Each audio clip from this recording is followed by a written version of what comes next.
I want to start by welcoming you to my 2021 Family Engagement Plan. My name is Amy Farr, and I'm a first grade teacher at Pleasant Grove Elementary School in Cleveland County, Alabama. Our population is a little less than 250 students. We have 78% that are Caucasian, 15% Hispanic, and 5% African American. Most of our families are blended families or nuclear families that have mother and father living in the home. But there's a lot of transition in those families. Some families are mother and father, but also grandparents, or mother and father, but it's mom and stepdad, or dad and stepmom. And several families are mom and dad, but the families may be divided with dad having to transport out of the local area to find work. Many of our families have fathers who travel to find work, and being in a small rural community, it's hard for there to be a lot of support at home and family involvement. Uh, that is because many of the families face low income situations. The father has to travel out of town to work, so the mother stays home. There's only one income in the family.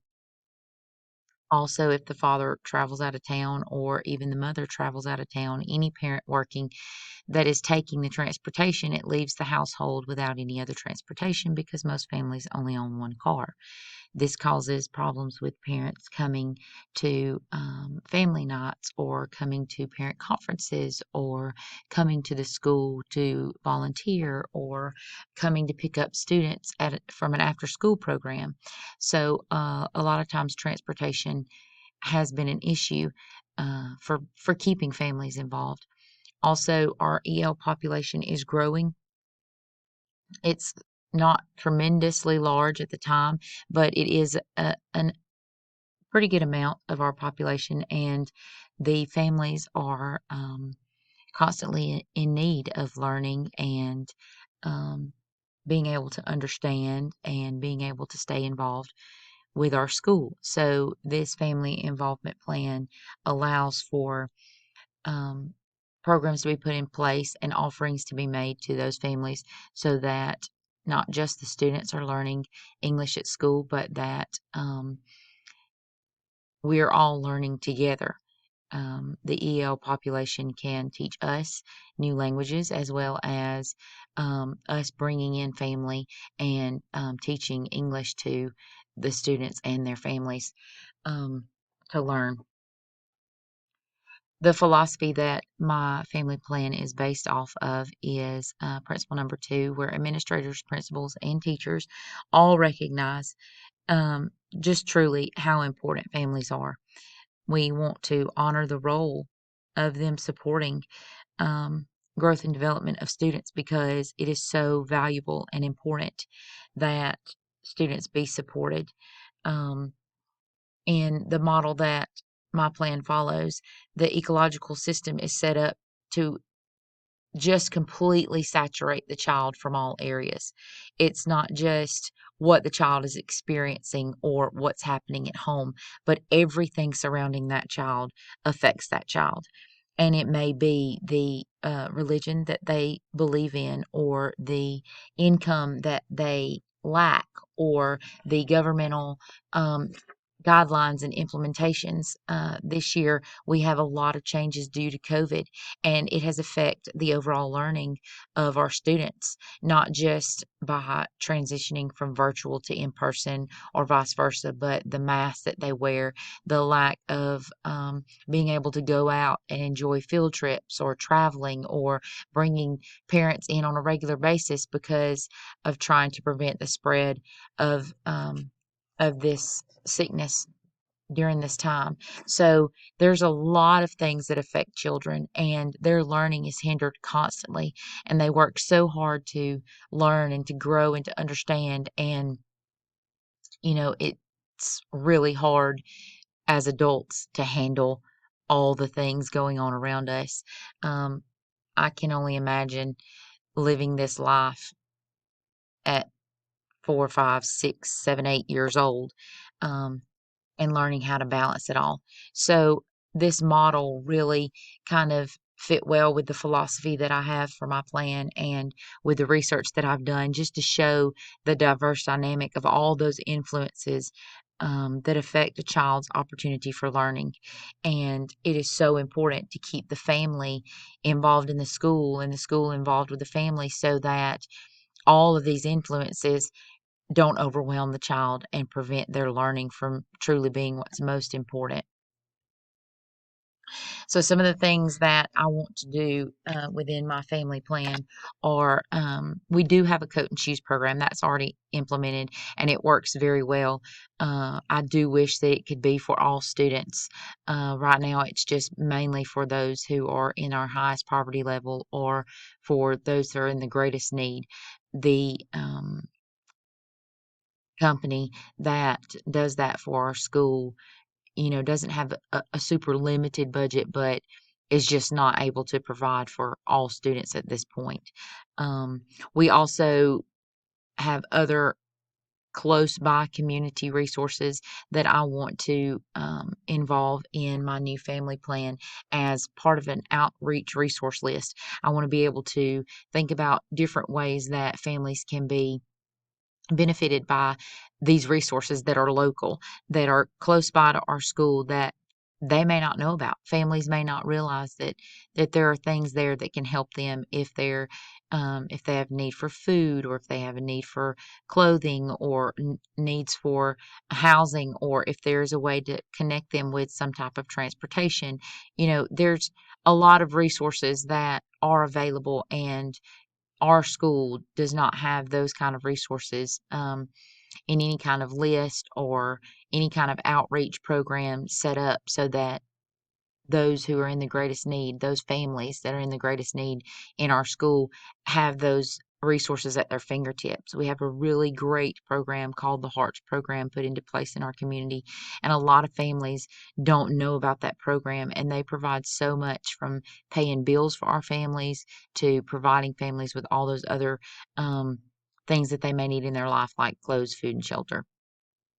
We do have an after school program for our struggling readers, but because transportation is such a big issue to many of our families, um, our school has set aside special funds to pay for the school bus to transport students to the after school program. That was not provided by our system or our county. It was provided by our school specifically. It was something that we saw as a need. And now we have so many students involved in our after school program that ride the bus home that had no other transportation and were not going to be able to come and get the extra help they needed just because they had no way to get home in the afternoons. So that was something that we saw as really important, and we put a lot of emphasis on that and made sure that that was offered to students. We have students that will actually miss the full day of school because they missed the bus in the morning because they slept late or whatever happened, and we just didn't want that to be an issue to hinder families from allowing their students to have the opportunity to get the help they needed. We have computers set up, Chromebooks. We have Rosetta Stone and things like that that are available for parents that want to come in and learn English and other languages, even that they could have the opportunity to communicate better with our students, with our staff, with our parents. We all want an open line of communication, and so we offer that to parents if they want to come in. Many of them don't have access to computers at home and that learning, and so they can use the Wi-Fi here, and they could use the availabilities here at the school and get that involved. We have apps that we use for translating text messages and emails so that parents can read them in their native language, and also I would like to try to implement reading and math nights.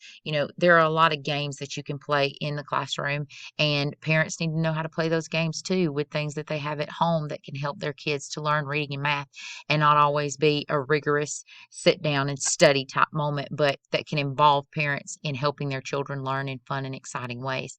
Parents don't always know how to play those games, so offering those kind of opportunities at school, come in, we teach you how to do this, provide the materials that we can you take them home, you play, learn, and enjoy time with your student, is something that I believe would be very beneficial. And offering that to families is something that I wanted to include in this family plan. All of these things will benefit our students mostly. That's what's most important is our students. Their morale, their achievement, their overall involvement. Um, Greater parent involvement is going to lead to students really being benefited in their academic growth. We have a parent orientation that we have at the beginning of every year where we bring parents in and talk to them and discuss things with them. We send home folders almost on a daily basis, if not just several times a week. And we try to translate anything that we send home so that parents can read it in their native language and understand. I believe that this plan will take a few years to implement. There needs to be planning, there needs to be trial and error. I believe that, some things may not be successful. We may not communicate great the first time, but then we can make changes and learn from those um, trials and try to implement this to the best that we can. We want to be prepared and we want to know that what we're doing works. And so it needs to be well thought out and well planned. There's all kinds of barriers that have hindered in the past and will still hinder in the future. Parents need a knowledge of how important this is. They may not have transportation to come, so we may have to do some kind of Zoom meetings or some kind of online communication or offer parents opportunities during the day, maybe during a planning period, where they could come in and speak with teachers and have like a short miniature workshop if they can't come late at night, or have them opportunities where they can plan to ride with their friends to get to school, or however it may be easiest for them. Also, school has to shut down its fears. Teachers need to know that the communication line and parents need to know that the communication line is open and that it's okay not to agree on everything, but just not to have that fear of confrontation. Developing this family plan has really benefited me as a teacher to help me see the importance of keeping family involved, how important it is for them to be involved in their students' learning. It really will improve student success and help the overall school benefit as well as the home benefit. There's so much that can happen when schools and families stay involved and work together to benefit the students.